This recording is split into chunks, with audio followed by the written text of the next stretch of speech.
Today is Thursday, July 23rd, 2020. Coming up on Roland Martin Unfiltered. Donald Trump, we tried to tell you, cancels the Republican National Convention in Jacksonville. Idiot. Coronavirus? Yeah, that's why. Speaking of that, his troops tear gassed Portland's Wall of Moms, and the mayor last night will give you those details. A new poll shows that choosing a black woman to be Joe Biden's vice president could give him a boost with young voters and white women. We'll talk with the authors of that poll. Also, Congresswoman Alexandria Ocasio-Cortez has a few words to say to Congressman Ted Yoho, the one who called her out of her name and refused to apologize for it. Wait until you see what she said today on the House floor. Republicans keep cranking out anti-Trump ads. We'll show you the latest viral videos, including a new one from VoteVets. And Joe Biden releases his conversation with former President Barack Obama. Plus, Senator Patrick Leahy introduced a bill to restore the Voting Rights Act of 1965 in the name of Congressman John Lewis in the United States Senate. And Atlanta radio stations have banded together to get out the vote. Plus, former cast members of Survivor speaks out about diversity and inclusion on the show. And of course, crazy-ass white people. Why this white woman won't let a brother just deliver food? What is wrong with y'all? It's time to bring the funk on Roland Martin Unfiltered. Let's go. He's got it. Whatever the miss, he's on it. Whatever it is, he's got the scoop, the fact, the find. And when it breaks, he's right on time and it's rolling. Best believe he's knowing. Putting it down from sports to news to politics. With entertainment just for kicks, he's rolling. It's on go, y'all. It's Roland Martin, rolling with Roland now. He's funk, he's fresh, he's real, the best, you know he's Roland Martin now.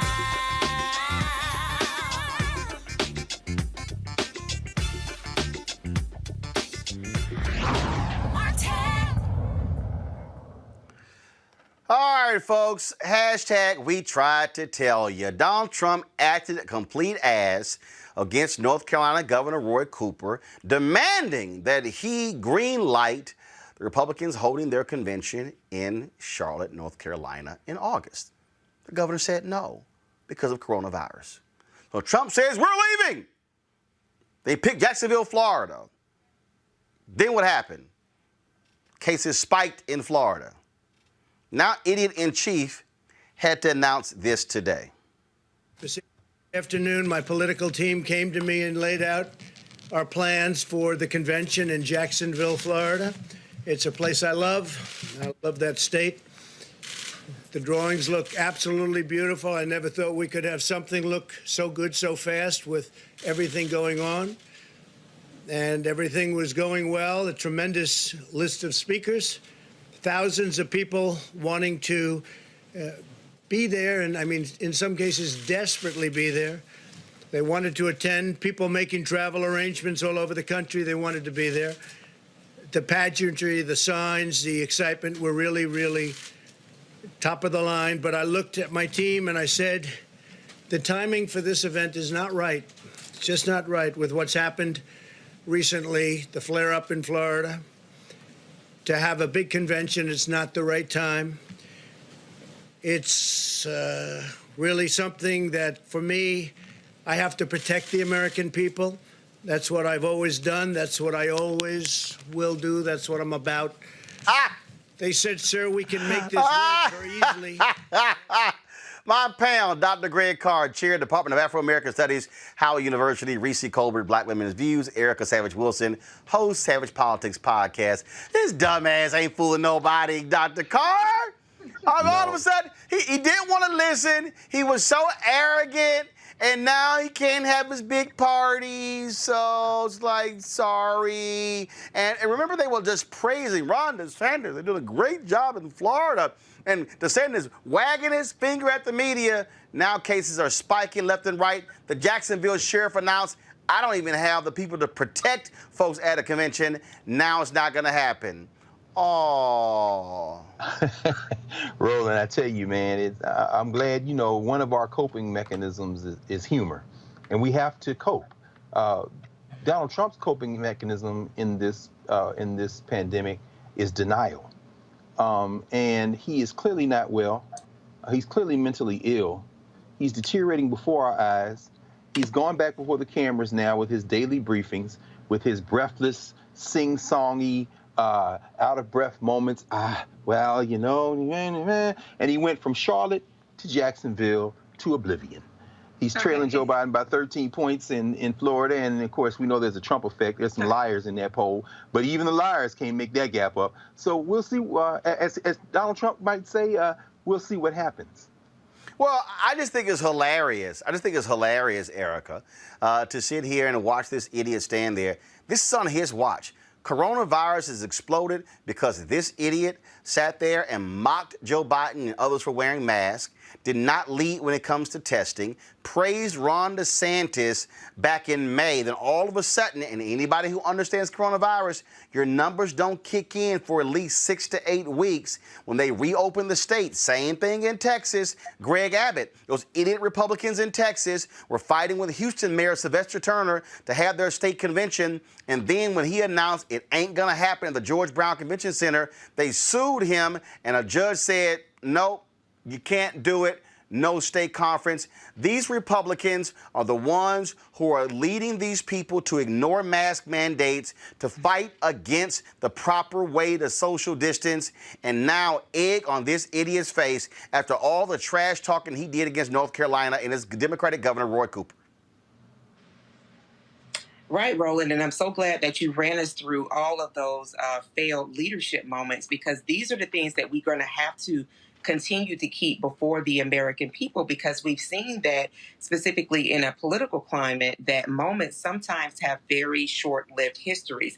And so for people to understand that this is a mediocre person who would send children back to school with the certainty of death, to understand that this is a person who is sending federal agents to cities that are largely Black and brown bodies, that this, again, is another example of how he's weaponizing the current office that he's in right now. And I'm glad that you brought in the Republicans, because the obsequience of the Republicans has to be put before voters' face every day.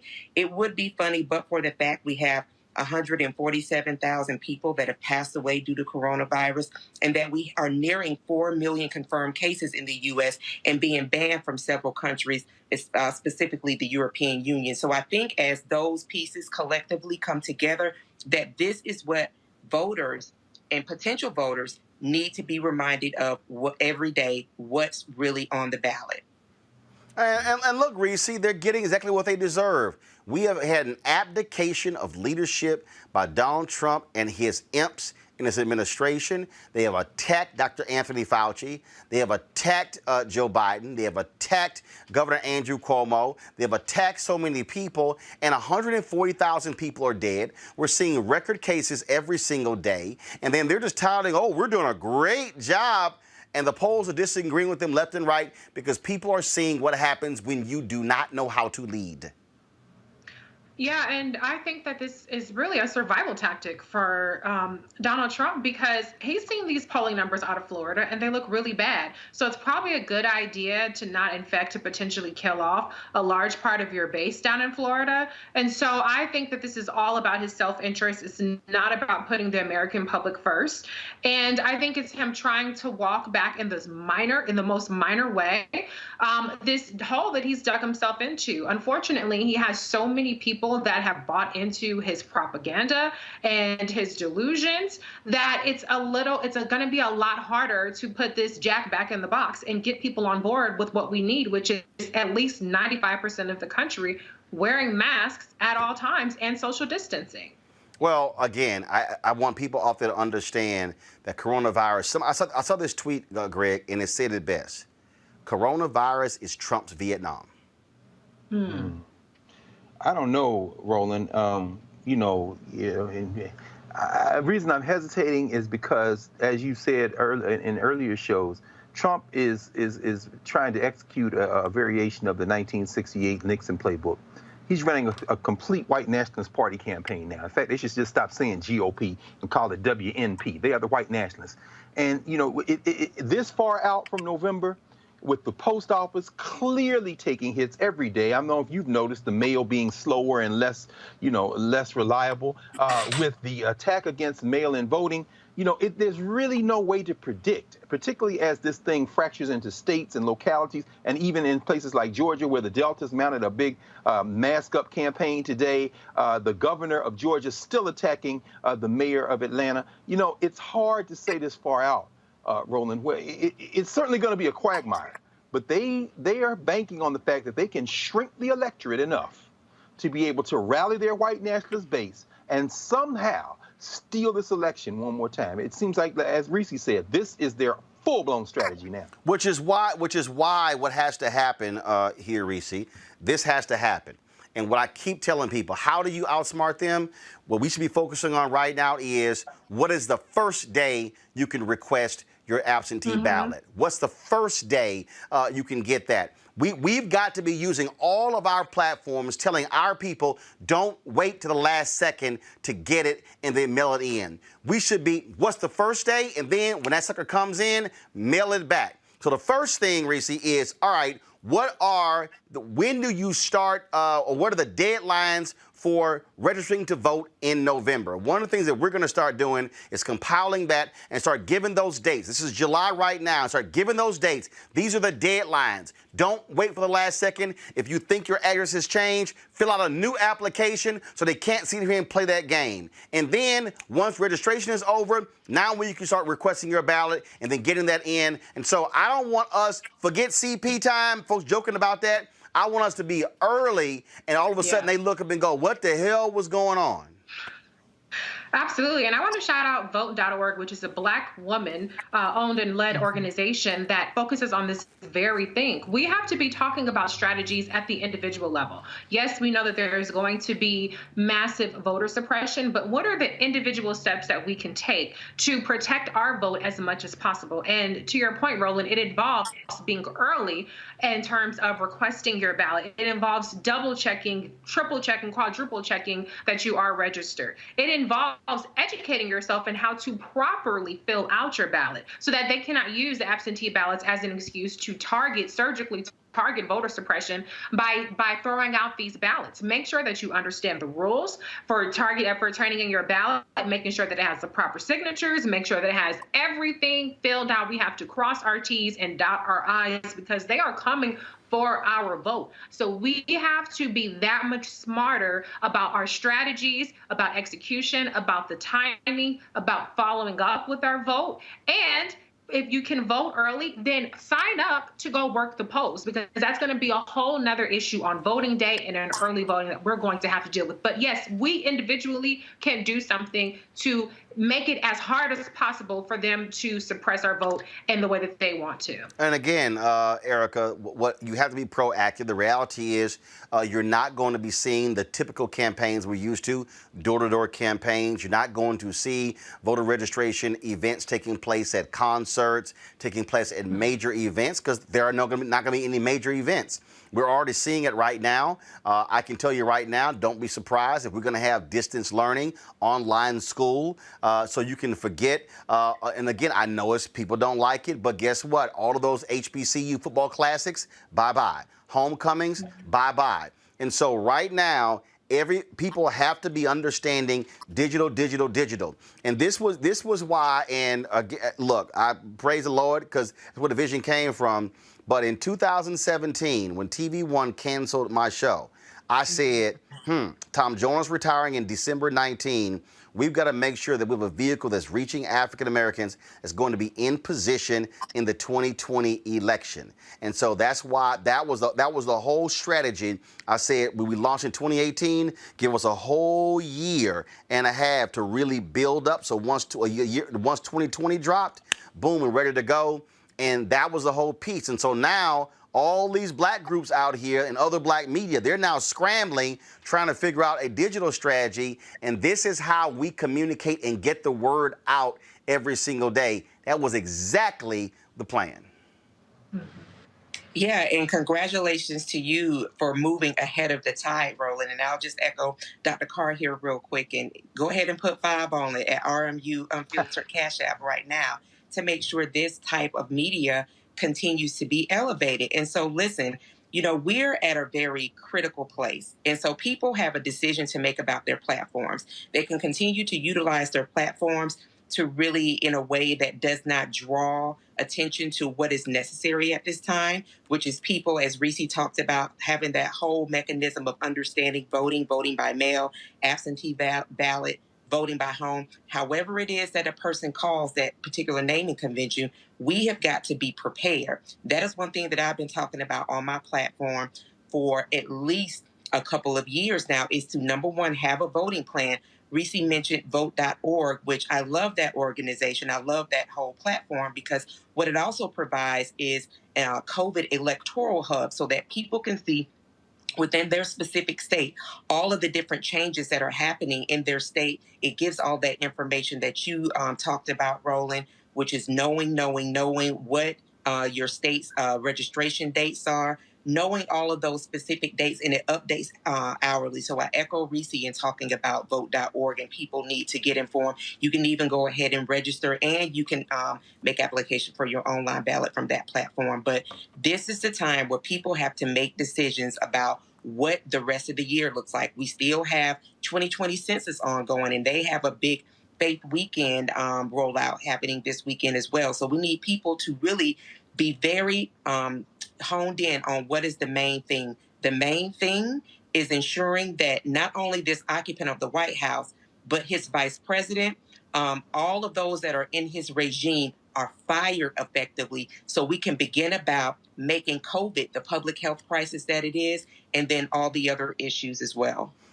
Folks, let's talk about Portland, where Mayor Ted Wheeler was tear gassed by federal officers along with a large crowd of protesters last night after he tried for hours to calm angry activists demanding police reform from City Hall and calling for federal authorities to withdraw from his mostly liberal, mostly white city.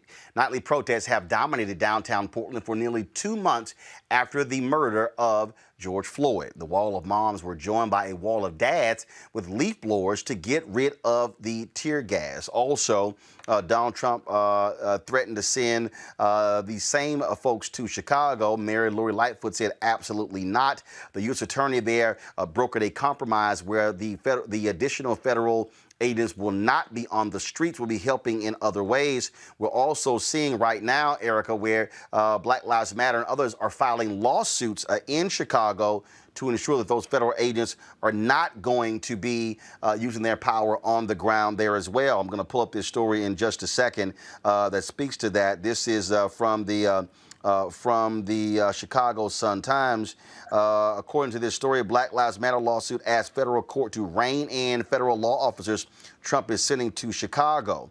And so, according to their story, that Black Lives Matter Chicago and other social justice groups filed a lawsuit on Thursday against federal law enforcement agencies seeking to prevent federal agents being deployed in Chicago by President Trump from harassing and detaining protesters. Yeah, and again, I mean, this is why we need people to go ahead and begin to create a voting plan. This occupant, no matter what his stability or his condition is hell bent on everyone bowing to him. And he is willing to knock over whatever statues. He is willing to use the Constitution as his floor mat, as he has been doing since he was president-elect. Remember, we talked about last week that he is an emoluments president as well. And so I think that in this moment where people are seeing that it's not just Black and brown people that are being terrorized by law enforcement and federal agencies, which has been the history for this country, but now they're seeing this level of violence, this level of commitment to tyranny, this level of deconstructing the administrative state at all costs is now applicable to maybe some, even those Trump voters.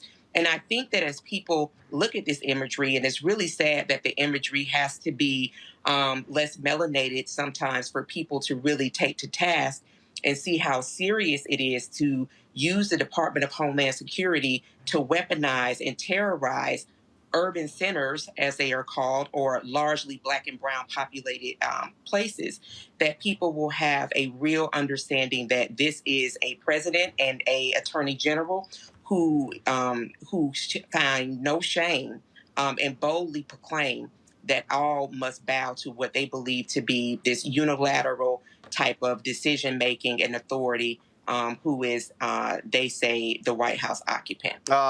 Reese, here's a comment from Ainsley Pulley, a founder of Black Lives Matter Chicago. Anthony, go to my iPad. She told a crowd of about 150 demonstrators Thursday, this is according to the Chicago Sun-Times, quote, "We see what's happening in Portland. That was the first test case, and now it's coming here. This is not a threat. This is a promise that we will not back down. We are defending our rights to freedom of assembly and airing our grievances against this government, which are in the Constitution." What Donald Trump wants to do, according to Congressman Bobby Rush on the Joe Madison show yesterday, we didn't get a chance to play yesterday. I want to play the audio today, where he said Trump wants to instigate a race war. Trump wants the fight. Trump wants the tear gas. He wants to scare white people into saying, see, I'm the one who can get these people under control. I'm the one who can only protect you. Are you going to play the clip, or you want me to respond? No, you go ahead. You go ahead. We're setting the clip up. Okay. Go ahead.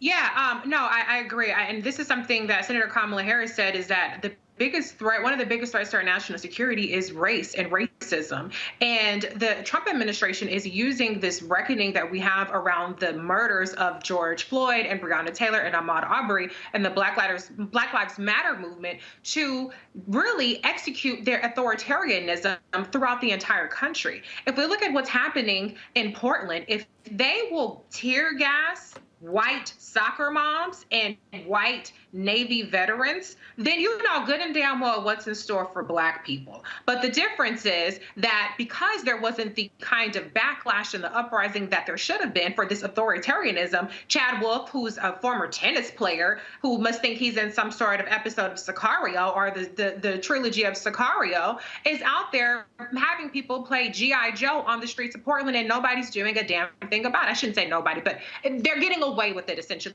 despite the protests, despite the legislation, despite the lawsuits.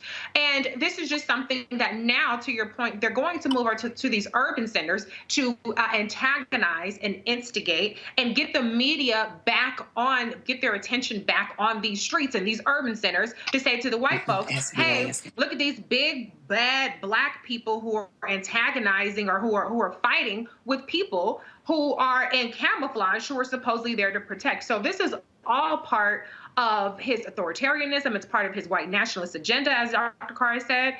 And it's a test run for just an increased dissension into lawlessness, not from the people of the United States, but from the Trump administration. Greg Carr, we were to play this sound yesterday. This is Congressman Bobby Rush of Illinois speaking on the Joe Madison Show on Sirius XM Radio. Is that good?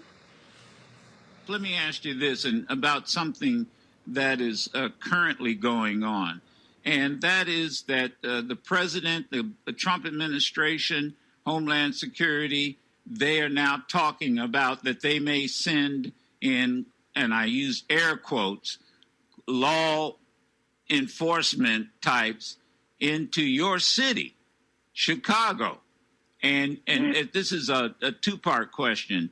Now, the mayor there said, no, this is not going to happen, and she's going to use whatever resources she can muster to make sure, or deploy to make sure what happened in Portland doesn't happen in Chicago. And number two, I just had a discussion, argument with a caller who took exception with the fact that I made the point, we don't need military-styled weapons, battlefield weapons, in our local police department. Can you respond to both of those points? Well, I think in history is, to me, my dear brother, history is the ultimate teacher of the past. History can project the present and history certainly can kind of predict the future. And as we look at the history of, to me, what Trump is doing, he's picked up, dusted off, and he's a student of the Ku Klux Klan. All right, and this is nothing but a book out of the annals and out of the strategies of the techniques of Ku Klux Klan. Anytime you send, I don't care if they're federal agents, I don't care whatever they are. Anytime you send an armed militia, armed group of basically white men, we have not seen any blacks in this contingency of federal agents. But anytime you send a group of armed bandits, outlaws, no in a uniform, no names, no insignias, no identification, and you just snatch up innocent people or innocent people, and you take them and you take them off to some unrecognized, unknown place. You are really terrorizing a nation. You're terrorizing communities. And for Trump to talk about sending federal agents in Chicago, we won't stand for it. And I think that what Trump is really trying to do, my friend, I think that Trump is really trying to instigate a race war. He wants to have a reaction. If, in fact, these armed agents are deployed into Chicago, there's some guys in Chicago that ain't going to accept that. All right? They're not. If he sends them in, he better not send them into the hardcore, the south side, west side. He better keep them, send them on to the genteel north side. Because if they come in, then I'm not advocating that, but I just know that that's what Trump's game plan. Trump wants to instigate a race war.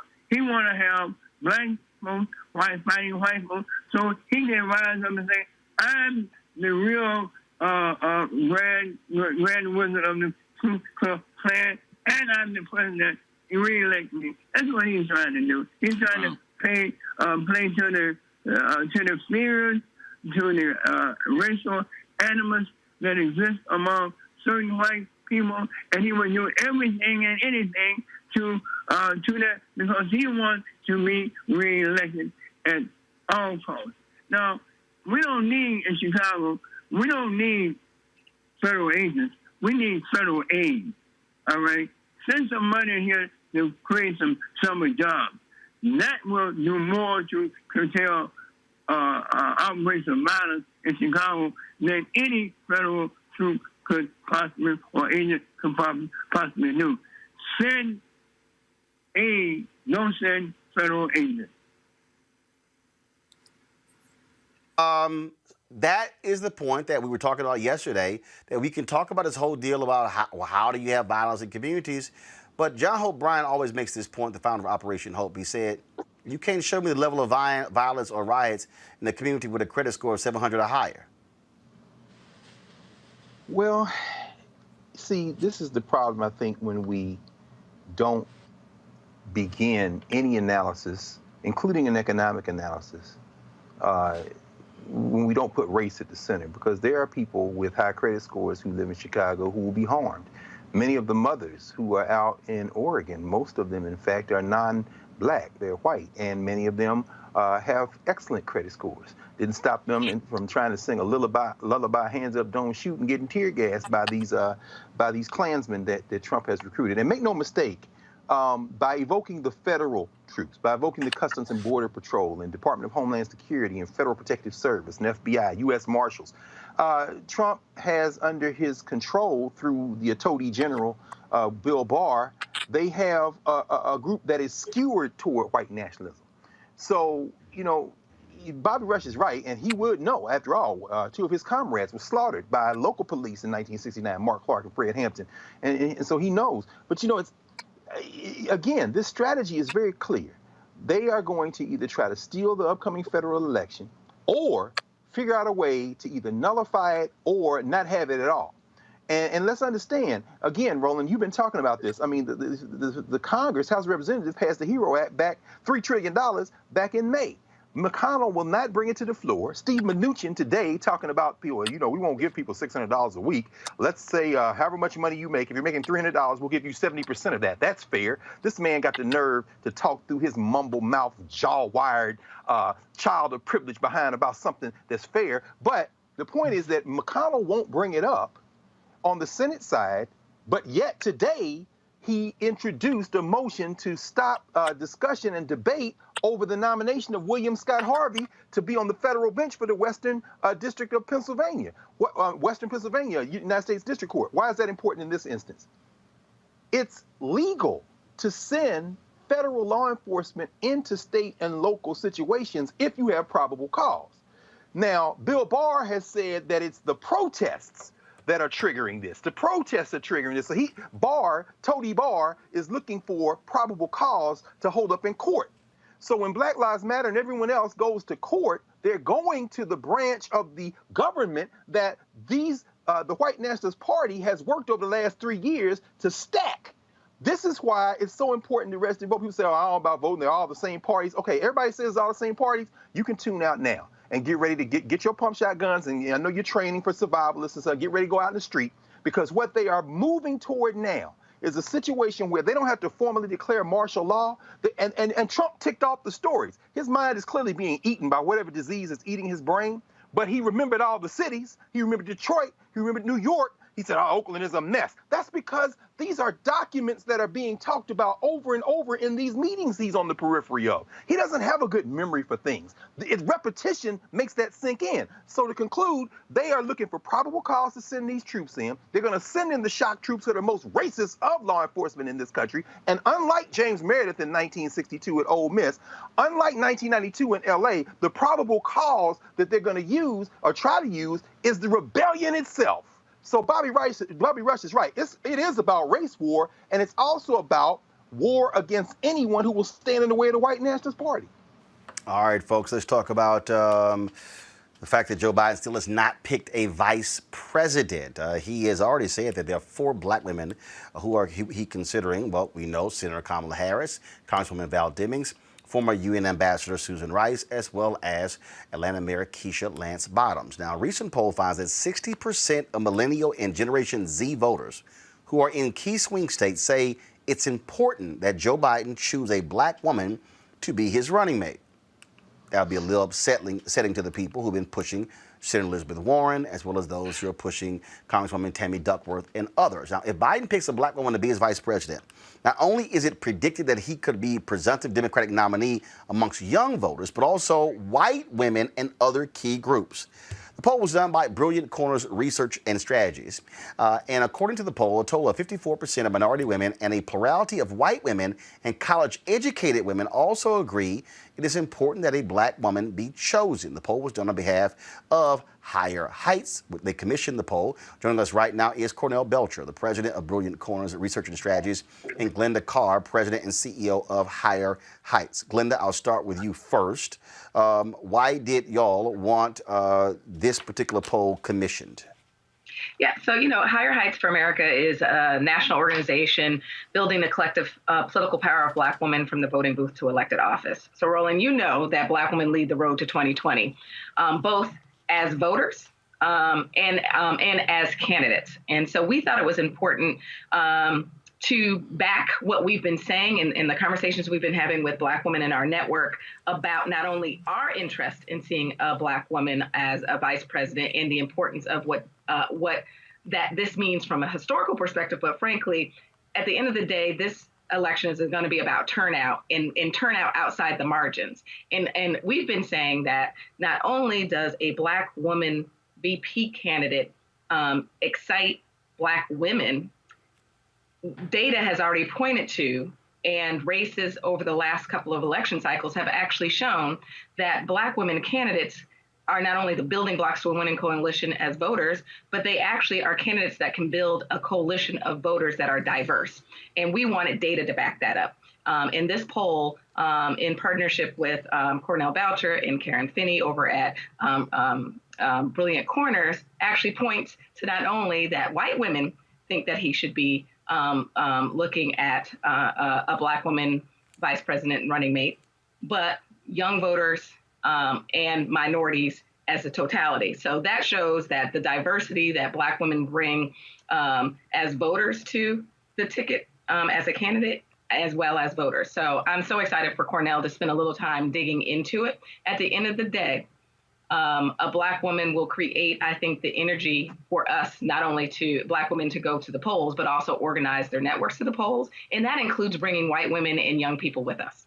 So, Cornel, you and I have talked a number of times, and you made it perfectly clear to Democrats, stop chasing these white, suburban, conservative women and turn out more of your own people, because otherwise you're going to get your feelings hurt every 4 years.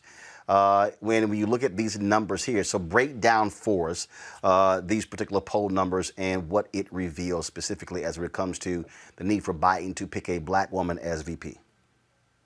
Well, thanks so much, Roland. It's good to be with you again. And before I start, again, I just want to give a shout out to Glenda and Higher Heights. And if this is not an organization that you and your followers aren't supporting, please do, because the work they're doing to empower Black women across this country is really important for us now and is really important in the future. So if you're not supporting Higher Heights, do so as soon as possible. That said, Roland, look, it's not even close in the numbers. When we did this across the battleground states, and as you know, all the states are important. But the truth of the matter is, this election is going to be determined in 7 or 8 states the way it always is. And so when you look at those battleground states and look at the voters most important for Biden, sort of take out certain Trump voters because they shouldn't be a part of this conversation. The question isn't even close. By 27 points. Voters in these battleground states agree that it's important for Biden to pick an African American woman compared to a white woman.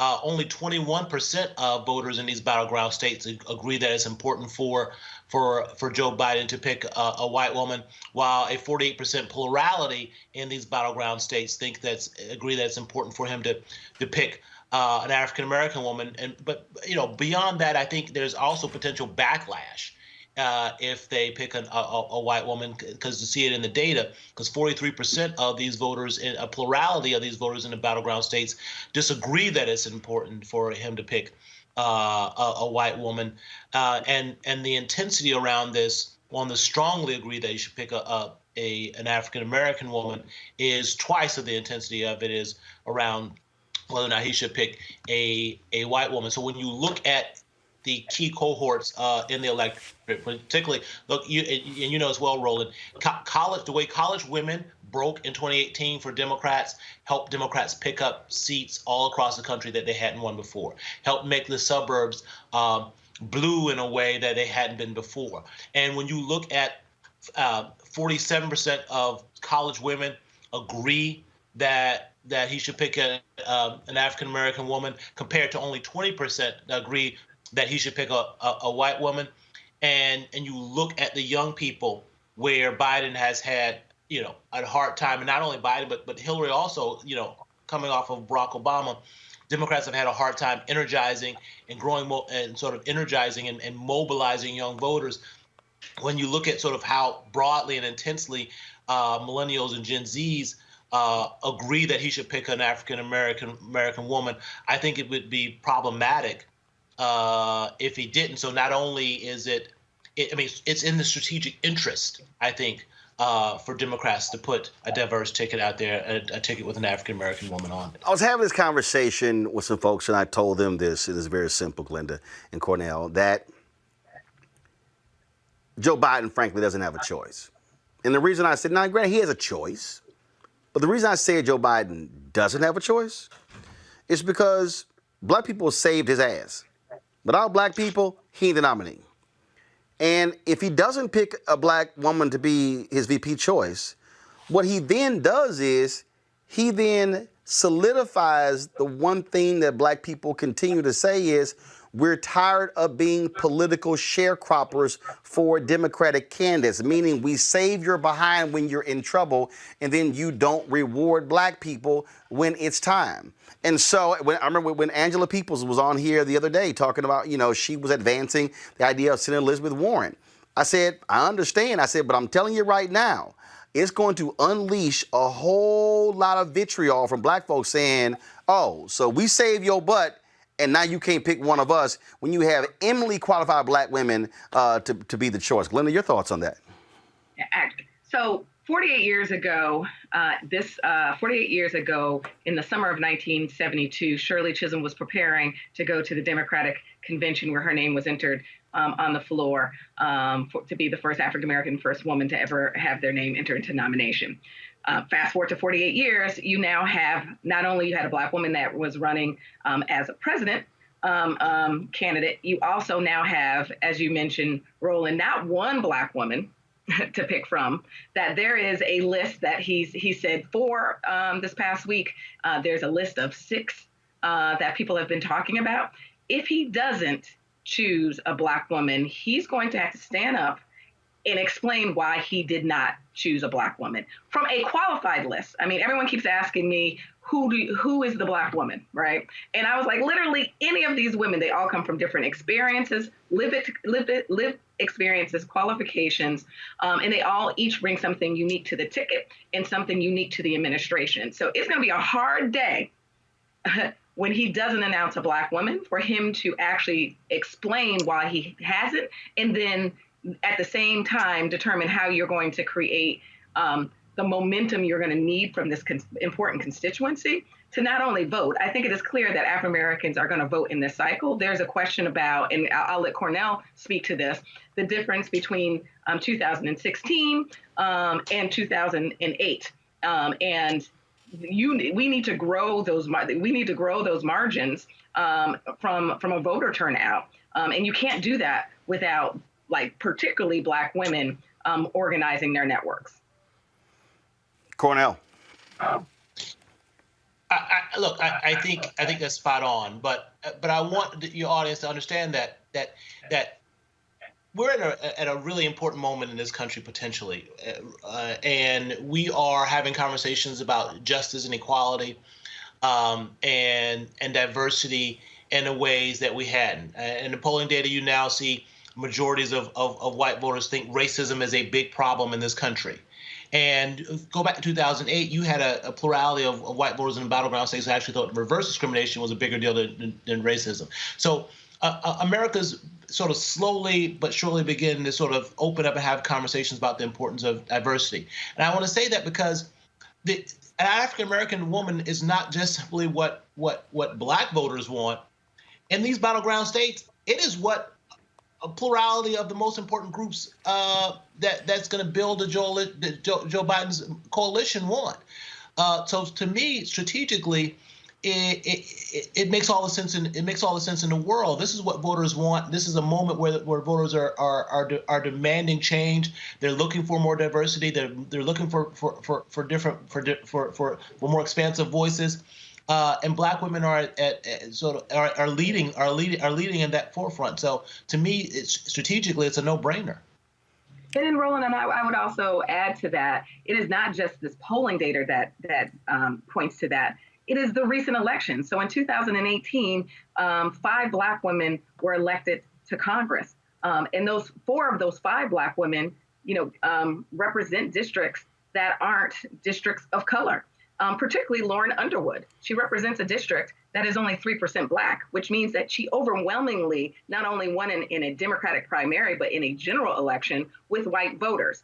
Lisa Blunt Rochester, who's on his VP selection committee, she's a congressional member that represents Delaware. Delaware only actually has 1 representative, House representative, which means she runs statewide in a state where she has to, she has galvanized a diverse electorate to vote for her not once, but several times. This is going to be obviously an interesting decision that Joe Biden will have to make. He's going to make it soon. We're almost near the end of July. August is coming up. Democrats will be having their virtual convention, and so we certainly shall see what happens next. Let me also make this clear as well. And this is going to be important too, Glenda and Cornell. Democrats had better put their dollars where their mouth is. And that is, if you want to win, you better turn out your people, which means you better spend money with black media, black-owned media, where black people are. Don't assume that we watch the Ellen show. We also watch other shows with black folks. And that's part of the deal there as well, Cornell, in terms of not only when you talk about how you want to get people out, you better know where we are and how we respond as well. And too often, Democrats have not done that, and they pay the price, and then it's like, damn, we should have done something. And I say, listen to black people, listen to black pollsters, listen to black political analysts, listen to black campaign strategists, because we got a better idea about black people than these white folks. Cornell, final word. Roland, to be black in America, you have to be able to make your way through multiple communities in a way that some of my white colleagues don't have to. And this is something that you and I have talked about a long time, and I hope to come back on the show because there's a racial reckoning conversation that's going on across this country, and we need to have that racial reckoning conversation also in the progressive community, because there are some things within the progressive community that are also institutionally racist, and we need to have a reckoning about what's happening within the progressive community and within these progressive organizations. Well, just let me know when you want to do it. We here 5 days a week. We always ready. Thank you, brother. All right, appreciate it. Cornell Belcher, Linda Carr, we appreciate it as well. Let's go to my panel here. Eric, I want to start with you. I mean, the data is the data. And the reality is, when everybody was talking about Senator Amy Klobuchar and was sitting there going, really? Like, really? And then they're throwing out every other name. And so here's the deal. This is not 20 years ago where you say, you don't have an African-American woman who's elected statewide and blah, blah, blah. No, we got United States Senator. We got a former United States Ambassador and National Security Advisor. You got a woman who was a sheriff in Orlando, now a member of Congress. You've got a woman who's the mayor of Atlanta. The excuses are all gone. Yeah, effectively they are, right? We know very well that data is an extension of currency. Also have an understanding that data is effectively what is used when we talk about the decennial census for businesses to make decisions about where they're going to place their business, if that's a good fit or not. So data has made a very pronounced place in all of our lives. And I think what this also shows in with those battleground states that Dr. Belcher shared is that 3 of those battleground states were Michigan, Pennsylvania, Wisconsin. We take our minds back to 2016, understanding that it was about 77,000 votes that separated winning from losing. And we know that a lot of that was voter suppression. This data informs that there is an activated group of 18 to 39-year-olds that say that putting a black woman, specifically a black woman, on the ticket would cause them to be more engaged in the vote, which means that they can then catch fire to the people to their right and to their left. It's a win-win. So I think that at this point, particularly as we're battling so many different pieces that this regime has laid to bear on all of its American citizenry, that the Biden campaign, and I hope there's somebody that has brought this data forward to them and somebody that's going to be talking about it as a priority on a daily basis. I think it's imperative that the Biden campaign go ahead and step up and make the announcement about who is going to be the black woman VP choice. Reese. Yes, I mean, men lie, women lie, numbers don't. But I definitely want to caution the Biden campaign against picking and choosing which polling they want to go with, because across the board, the most important metric that has consistently come back in favor of black women is the enthusiasm metric. Yes, you are going to get a certain number of people out no matter what, just by default of not being Donald Trump. But that number is just flat out not enough. We see that Vice President Joe Biden is actually running behind Hillary Clinton's percentages with Black voters at this point, and that has been consistent across the polls for months now. The latest one that I've seen from NBC has him at 78%.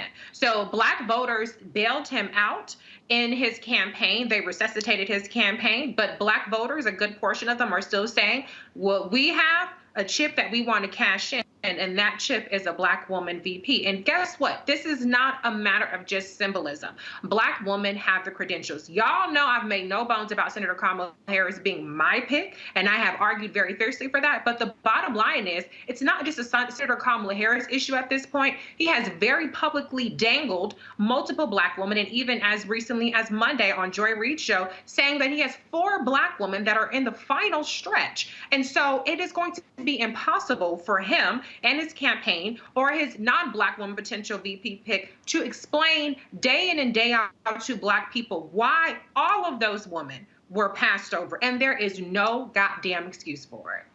Great.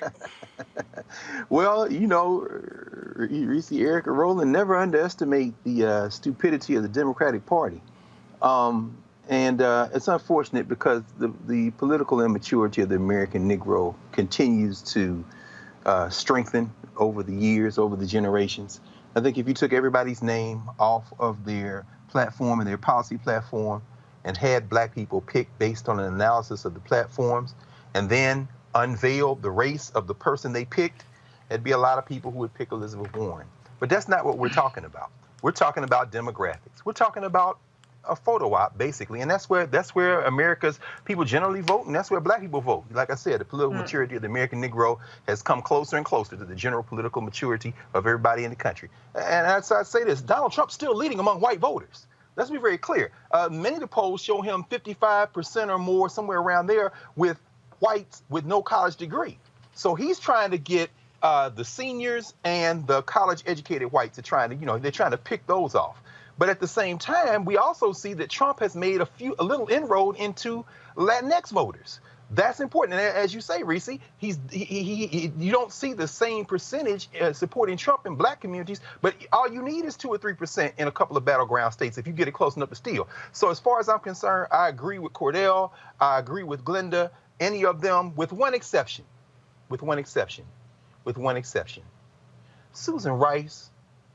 The Obama administration's foreign policy toward Africa is indefensible. It is anti-African, and we should be ashamed to consider anyone who backed AFRICOM as heavily and did all that damage in Africa. So Susan Rice notwithstanding, in fact, I won't even know why she's even on the short list. And I think maybe that's the Biden administration are trying to get, okay, we get a Black woman, but we need a Black woman who's closer to our neoliberal policies.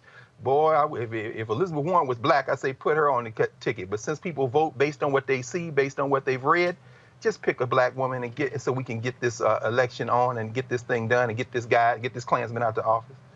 But hold up now. I have to respectfully disagree with you, Dr. Carr, because I am very, very, very well researched on Senator Elizabeth Warren and on Senator Kamala Harris. As y'all saw last week, Senator Elizabeth Warren's surrogate wasn't even familiar with her diversity statistics.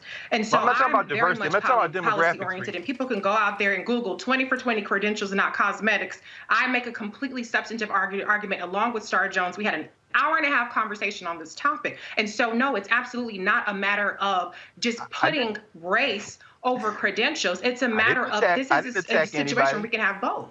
Pick Kamala. I don't have any problem with it. No. And that sister last week was not prepared to talk about her campaign. So, no, and let me be very clear. I'm not talking about demographics. In other words, what I'm saying, people are voting demographic. They're voting for the color of the candidate. They're not reading policy. You are. I am. Reese is. Eric is. Roland is. Cordell is. Sure. Glenda is. And that tiny group of Black people are going to do it. But many of our people, like you said, there's an enthusiasm piece. Hey, I have no problem. So, Greg, are you saying that if you stripped the names off of the resumes, policy positions of all the folks there, that if that was the determining factor, what would end up happening is that Warren would get picked over Harris and the others? I'm not saying she would get picked, but I'm saying she'd be competitive I'm saying she absolutely would be competitive. And I am saying she would be picked before Susan Rice. Hell yes. No question about it. Now, because as far as I'm concerned, none of them have foreign policy portfolio that is so pro-African and African diaspora that would make me leap to them. But again, we're trying to win an election. And we also have to stay focused. Those federal judges, they're going to be in a position to support whatever the judges say that we want are. Absolutely. And he said he's going to put a black woman on the Supreme Court. That's fine. So, yeah, but all I'm saying is that Warren would be in the mix if race weren't a factor. But race is a factor. So, no, I'm not. No, the only one I would say I had to hold my nose and vote for is Susan Rice. Because, see, I'm old enough to remember what happened in Libya. I'm old enough to remember then all those Africans getting chased out of Libya into Chad and all those other places, and all these Africans getting sold into enslavement. And I put that right at the feet of Barack Hussein Obama and Susan Rice. So, yeah, other than her, I'm good. Reese, Erica. Well, can I just say I'll that? say this. Erica, then Reese. Erica, then Reese. I'll just say this. Cicely Tyson, in a conversation with Gayle King, it's talked about Black women and our placement in this society and having to look from the fourth rung. It has always stuck with me that we have to look up through the experiences of all other people. But when we are put into positions of power, we lift everyone up because we have that unfortunate view. And I would say that a Black woman being on the ticket is not to placate. It is because Black women are damn well qualified and have actually been doing the work without the position title. So for anyone that would, think that this is just some kind of gesture of goodwill, of good faith, it is really a demand that, as women celebrated the 100-year anniversary of the 19th Amendment passing, that Black women were kind of looking with the stank face and thinking to say that we were part of that movement, but we were not recognized. And so, again, the most qualified person to be at that seat of vice president is the person that actually ran for president, but was really, really drugged and judged very harshly than some of her other counterparts. And that would be Senator Kamala Harris, who has just been doing outstanding work for a very long time. So I just wanted to not be known that, Black women are not like a trophy or a prize, but we are actually the race. Reese. I absolutely agree. And speaking of gestures, it's amazing to me how white women like Elizabeth Warren get so much credit for gestures and for rhetoric. When you actually dig beneath the surface, there isn't much substance there. There isn't much receipts in terms of the advocacy that they claim to have suddenly discovered during a presidential campaign. And so that is where we reward white women, we reward white people. And I'm not trying to get on your case, Dr. Carr, but I'm just going to say this: we reward white people for gestures and for rhetoric, even though they haven't backed it up.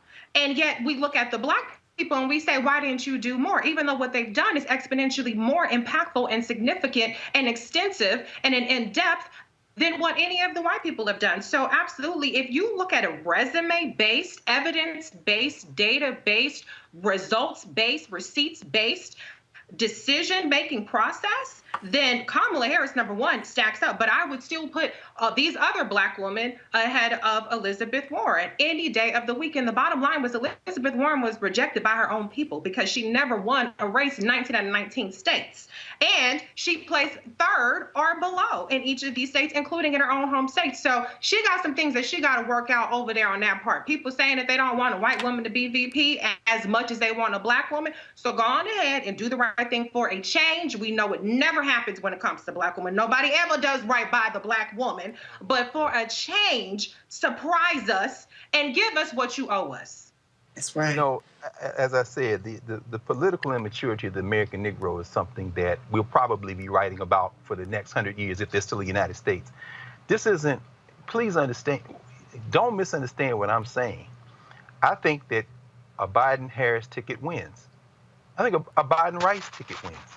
I think a Biden-Black woman ticket wins. But to say that policy wonks are the same as rank and file voters, Joe Biden is the nominee of the Democratic Party because Black people voted our fears. It's very simple. Right. Now, and we voted our fears after being rallied in South Carolina by Jim Clyburn, who on this show last week, Roland, said he was standing next to John Lewis and said, I hope Black Lives Matter doesn't, hope they don't take it from us the way that SNCC did. Meaning what? This is the black politician. What you have is movements translating electoral politics to representative race leaders, individuals who we use as a proxy for the interests of our people. That's what, see, Jim Clyburn said that quick, but if you know the history, you understand what he meant by that is we don't want this thing to get too radical. Is what I'm saying. So I'm not critiquing any of those candidates. What I'm saying is, hell, I'd like an opportunity for somebody like Ayanna Pressley. If you're going to put a congresswoman on there, I have nothing against Val Demings. I think Biden Demings wins. But I think, Biden Pressley might win too. In other words, I think that the black woman is interchangeable, and of course I support the black. Are you kidding? No question. Of course, Ida B. Wells. I mean, let's go all the way back to the fight to the 19th. Hell, let's go back to Sojourner Truth in the 1850s. Talking about, ain't I a woman? Of course. This is not what I'm saying. What I'm saying is that the electoral politics of the Democratic Party, which has typically shit on black people, women and men, and certainly black women at the bottom of that pyramid. Absolutely. I agree with you 100%, Erica. What I'm saying is that this is a calculus that is being made by a person and a party that is looking at an electoral map and deciding whether or not they're going to risk finally coming into the 21st century. Because Joe Biden is just as likely to play for that mythical unicorn white voter he's been chasing forever, when, as Cordell and them say, you look at the numbers, you see that, yes, they picked off some suburban whites, particularly women. Yes, they picked off a handful of elders, particularly in places like the background states like Florida and other places. But they've lost among the Latinos. They've lost some ground. They've lost a couple of ticks among black voters, and the energy they will get from a black woman makes perfect sense. But that's the calculus. We're not talking about the politics of who is owed. This is cold-blooded politics. And I think if they're smart, the cold-blooded politics says, pick the black woman. We're not disagreeing. But we got to be, well, I'll end with that because I don't have any hope that the American Negro is going to be any more mature than we are right now. I think we reached our peak maturity probably in the late 60s. It's been going downhill since then. Anybody want to comment? Okay, my next story. Senator Patrick Leahy introduced a bill that would completely restore the landmark Voting Rights Act of 1965. The bill is named after late civil rights icon Congressman John Lewis. The John Lewis Voting Rights Advancement Act aims to overturn the Shelby County versus Holder. The bill is co-sponsored by 47 United States senators.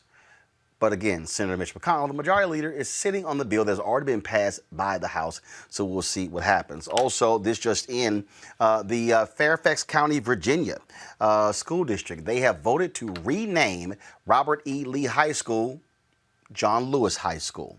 And so that decision just came down, that decision out of Fairfax, Virginia. And so that is a very, very, very good thing. Here's the other piece that we got to talk about here, folks, and that is the details are being released in the case of the funeral of Congressman John Lewis. The family will announce it tomorrow. They wanted to wait after the funeral of Reverend C.T. Vivian. That took place today. This was his body. This was a video here of Reverend Vivian's body being carried into the church, and so. It was an amazing funeral. We actually live streamed his funeral on our Roland Martin Unfiltered platform. There were a number of video presentations. They held the funeral to really under an hour or so because out of course, the concern for coronavirus. They practiced safe distancing. And Vice President Joe Biden sent this statement, this video that was played at the funeral. I'm so honored to be a part of this celebration of Reverend Vivian's long life of purpose and meaning.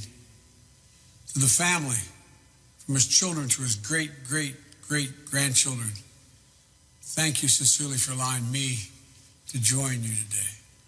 I was an admirer. It is not easy to grieve in public. I know from experience. It's not easy to lose a loved one who means so much to so many, but who meant the most to all of you.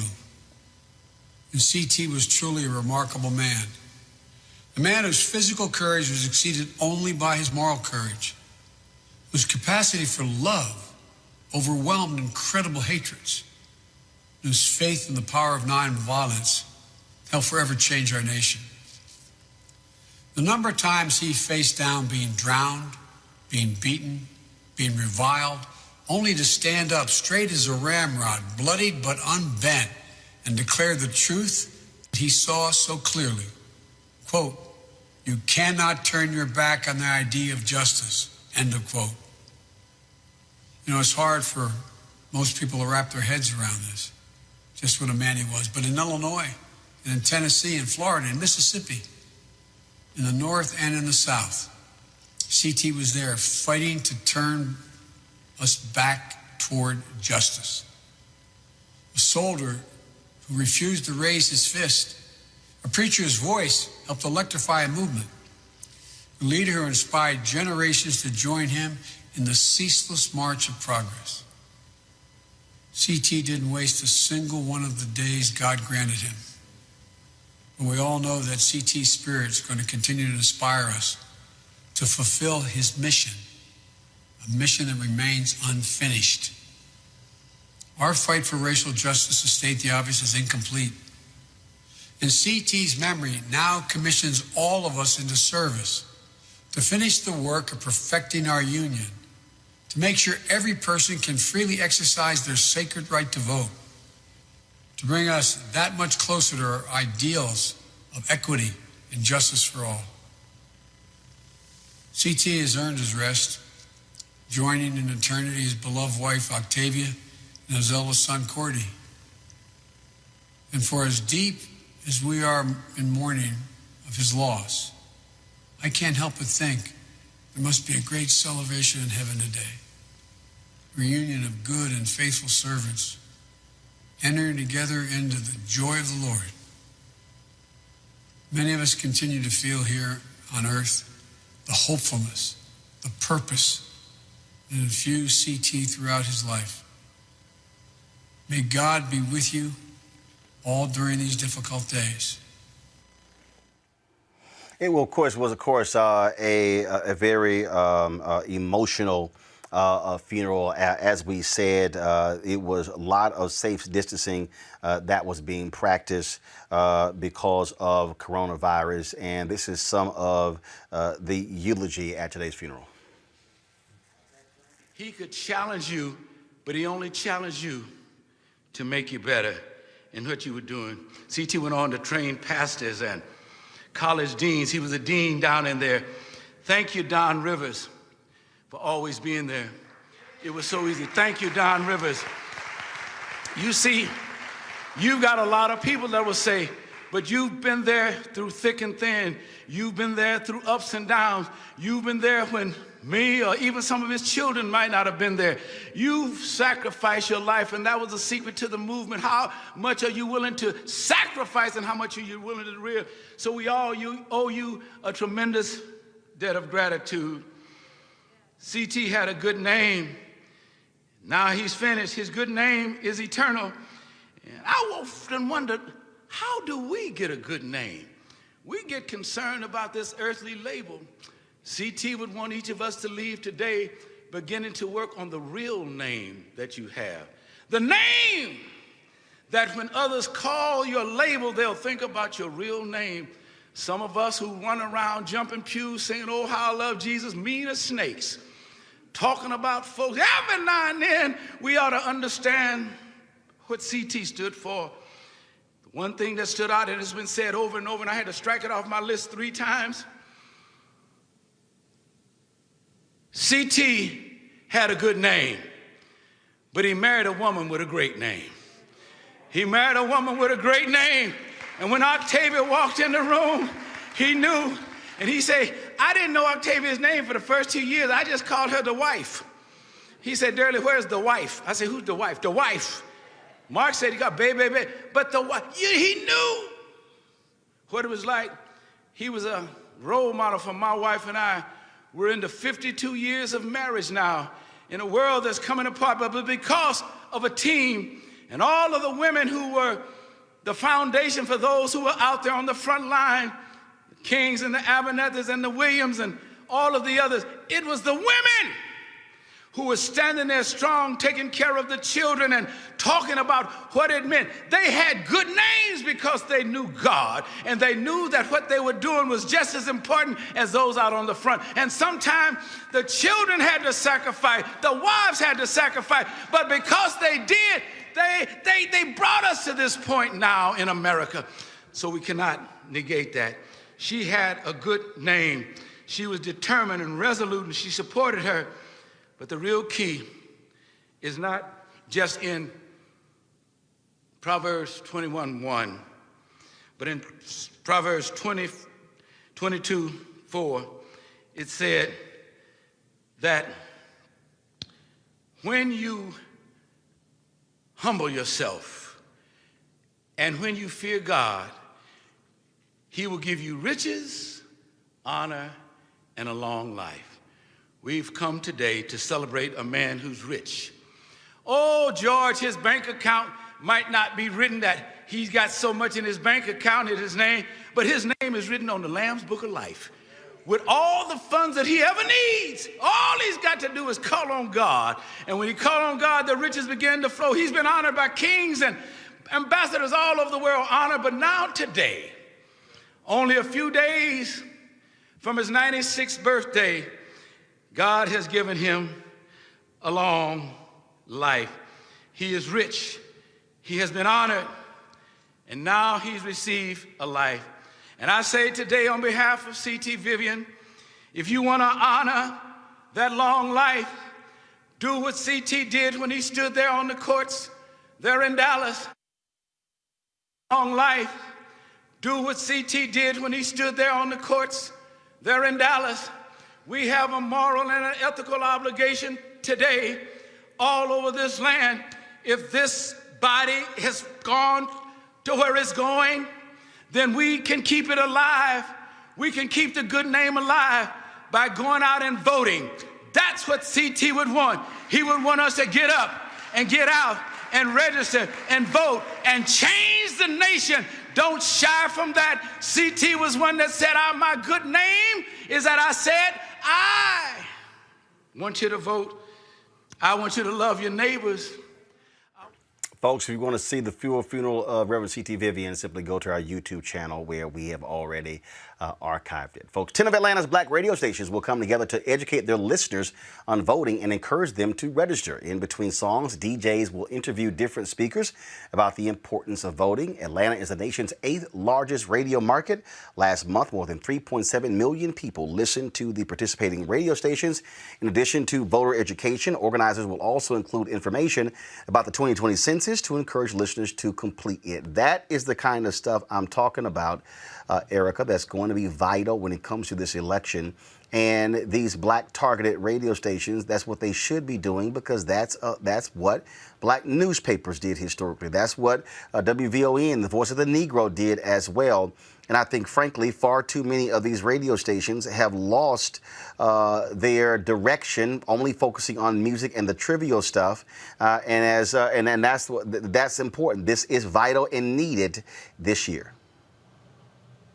Yes, Roland, absolutely. And you've been leading by example. And I think now in this time where people are really seeing that this person that is occupying the White House really is willing to risk any and everything in order to retain power, that the party that he's associated with is essentially become a death cult, that we are actually seeing the impact that it has had and is having on the black community, to include COVID-19. And so when we think about what black radio is again in the black community, where it was more when I was growing up, edutainment, right? So you did get some entertainment, but you also had education. So there was a really good syncing and pairing of both, not one more heavy than the other.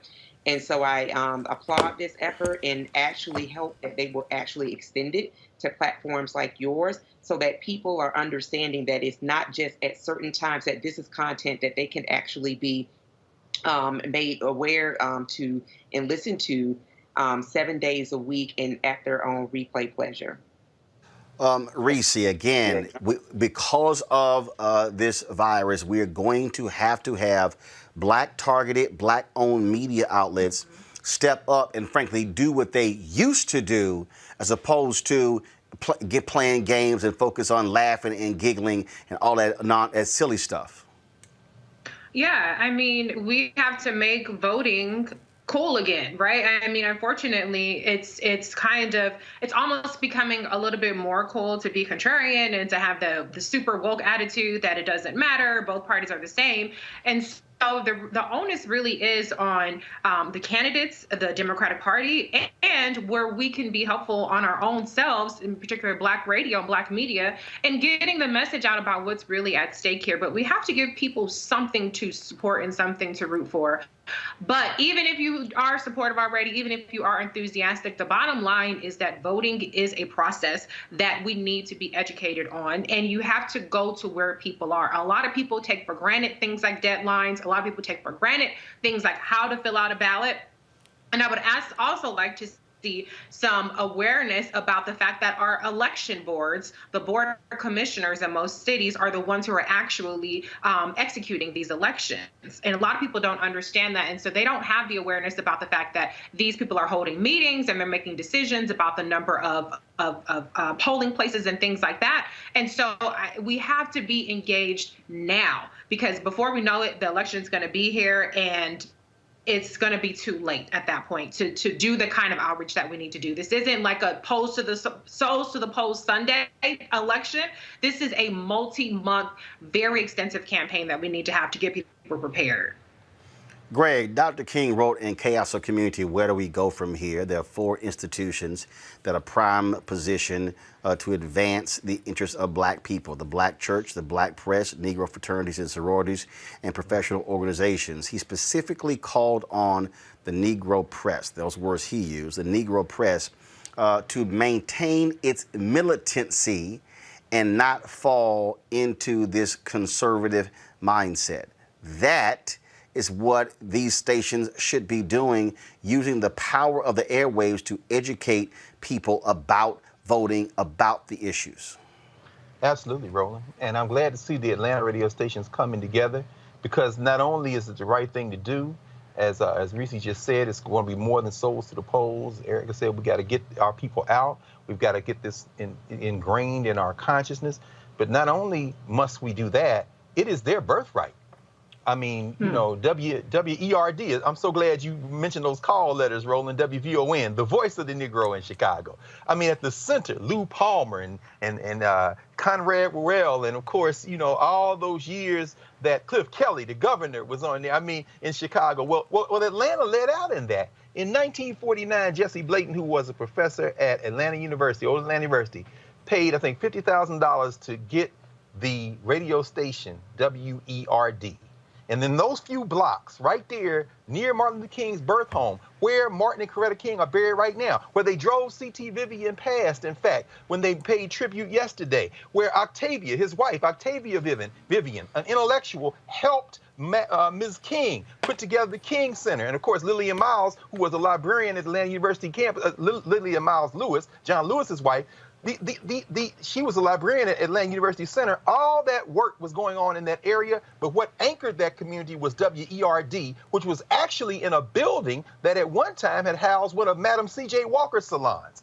And it was on that radio station, WERD, that Martin Luther King's sermons were broadcast. That Martin Luther King would go and say, hey, I got a message. We got a rally. We got to get out here and get these people in the streets. He would talk from there. And it was in that building right there next to it where the SNCC headquarters were. Ruby Smith Doris Robinson, whose niece is now the mayor of Atlanta, Keisha Lance Bottoms. So these Black radio stations in Atlanta are not only doing the right thing in this moment, they are returning to a legacy that Atlanta, in fact, gave birth to in this country. So this is an encouraging moment. This is an encouraging moment for us. Well, absolutely. And so we are following that. Folks, earlier this week, Congressman Ted Yoho of Florida verbally assaulted Congresswoman Alexandria Ocasio-Cortez outside of the Capitol, calling her out of her name. He attempted to apologize, but this crap really wasn't an apology. I want y'all to watch this. Thank you, Chairman Conway. Mr. Speaker, I stand before you this morning to address the strife I injected into the already contentious Congress. I have worked with many members in this chamber over the past 4 terms, members on both sides of the aisle, and each of you know that I'm a man of my word. So let me take a moment to address this body. I rise to apologize for the abrupt manner of the conversation I had with my colleague from New York. It is true that we disagree on policies and visions for America, but that does not mean we should be disrespectful. Having been married for 45 years with 2 daughters, I'm very cognizant of my language. The offensive name-calling words attributed to me by the press were never spoken to my colleagues, and if they were construed that way, I apologize for their misunderstanding. As my colleagues know, I'm passionate about those affected by poverty. My wife Carolyn and I started out together at the age of 19 with nothing. We did odd jobs, and we were on food stamps. I know the face of poverty, and for a time it was mine. That is why I know people in this country can still, with all its faults, rise up and succeed and not be encouraged to break the law. I will commit to each of you that I will conduct myself from a place of passion and understanding, that policy and political disagreement be vigorously debated with the knowledge that we approach the problems facing our nation with the betterment of the country in mind and the people we serve. I cannot apologize for my passion or for loving my God, my family, and my country. I yield back. So you attack her, you call her a bitch, and that's because you're focused on poverty? And you love your God? Really? Today, AOC responded. About 2 days ago, I was walking up the steps of the Capitol when Representative Yoho suddenly turned a corner, and he was accompanied by Representative Roger Williams, and accosted me on the steps right here in front of our nation's Capitol. I was minding my own business, walking up the steps, and Representative Yoho put his finger in my face. He called me disgusting. He called me crazy. He called me out of my mind. And he called me dangerous. And then he took a few more steps, and after I had recognized his comments as rude, he walked away and said, "I'm rude. You're calling me rude." I took a few steps ahead, and I walked inside and cast my vote. Because my constituents send me here each and every day to fight for them and to make sure that they are able to keep a roof over their head, that they're able to feed their families, and that they're able to carry their lives with dignity. I walked back out, and there were reporters in the front of the Capitol, and in front of reporters, Representative Yoho called me, and I quote, "a fucking bitch." These are the words that Representative Yoho levied against a congresswoman, the congresswoman that not only represents New York's 14th congressional district, but every congresswoman and every woman in this country, because all of us have had to deal with this in some form, some way, some shape, at some point in our lives. And I want to be clear that Representative Yoho's comments were not deeply hurtful or piercing to me, because I have worked a working class job. I have waited tables in restaurants. I have ridden the subway. I have walked the streets in New York City. And this kind of language is not new. I have encountered words uttered by Mr. Yoho and men uttering the same words as Mr. Yoho while I was being harassed in restaurants. I have tossed men out of bars that have used language like Mr. Yoho's. And I have encountered this type of harassment riding the subway in New York City. This is not new. And that is the problem. Mr. Yoho was not alone. He was walking shoulder to shoulder with Representative Roger Williams. And that's when we start to see that this issue is not about one incident. It is cultural.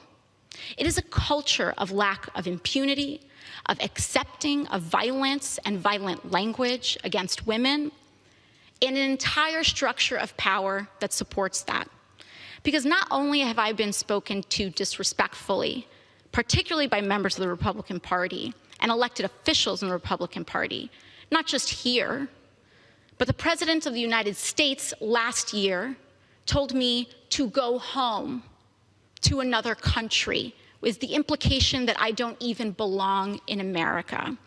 The governor of Florida, Governor DeSantis, before I even was sworn in, called me a whatever that is. Dehumanizing language is not new. And what we are seeing is that incidents like these are happening in a pattern. This is a pattern of an attitude towards women and dehumanization of others. So while I was not deeply hurt or offended by little comments that are made, when I was reflecting on this, I honestly thought that I was just going to pack it up and go home. It's just another day, right? But then yesterday, Representative Yoho decided to come to the floor of the House of Representatives and make excuses for his behavior. And that I could not let go. I could not allow my nieces, I could not allow the little girls that I go home to, I could not allow victims of verbal abuse and worse to see that excuse, and to see our Congress accept it as legitimate and accept it as an apology, and to accept silence as a form of acceptance. I could not allow that to stand, which is why I'm rising today to raise this point of personal privilege. And I do not need Representative Yoho to apologize to me. Clearly, he does not want to. Clearly, when given the opportunity, he will not. And I will not stay up late at night waiting for an apology from a man who has no remorse over calling women and using abusive language towards women. But what I do have issue with is using women, our wives and daughters, as shields and excuses for poor behavior. Mr. Yoho mentioned that he has a wife and 2 daughters. I am 2 years younger than Mr. Yoho's youngest daughter. I am someone's daughter too. My father, thankfully, is not alive to see how Mr. Yoho treated his daughter. My mother got to see Mr. Yoho's disrespect on the floor of this house towards me on television. And I am here because I have to show my parents that I am their daughter and that they did not raise me to accept abuse from men. Now, what I am here to say is that this harm that Mr. Yoho tried to levy against me was not just an incident directed at me. But when you do that to any woman, what Mr. Yoho did was give permission to other men to do that to his daughters. In using that language in front of the press, he gave permission to use that language against his wife, his daughters, women in his community. And I am here to stand up to say that is not acceptable. I do not care what your views are. It does not matter how much I disagree or how much it incenses me or how much I feel that people are dehumanizing others. I will not do that myself. I will not allow people to change and create hatred in our hearts. And so what I believe is that having a daughter does not make a man decent. Having a wife does not make a decent man. Treating people with dignity and respect makes a decent man. And when a decent man messes up, as we all are bound to do, he tries his best and does apologize. Not to save face, not to win a vote. He apologizes genuinely to repair and acknowledge the harm done so that we can all move on. Lastly, what I want to express to Mr. Yoho is gratitude. I want to thank him for showing the world that you can be a powerful man and accost women. You can have daughters and accost women without remorse. You can be married and accost women. You can take photos and project an image to the world of being a family man and accost women without remorse and with a sense of impunity. It happens every day in this country. It happened here on the steps of our nation's capital. It happens when individuals who hold the highest office in this land admit to hurting women and using this language against all of us. But once again, I thank my colleagues for joining us today. I will reserve the hour of my time, and I will yield to my colleague, Representative Jayapal of Washington. Thank you.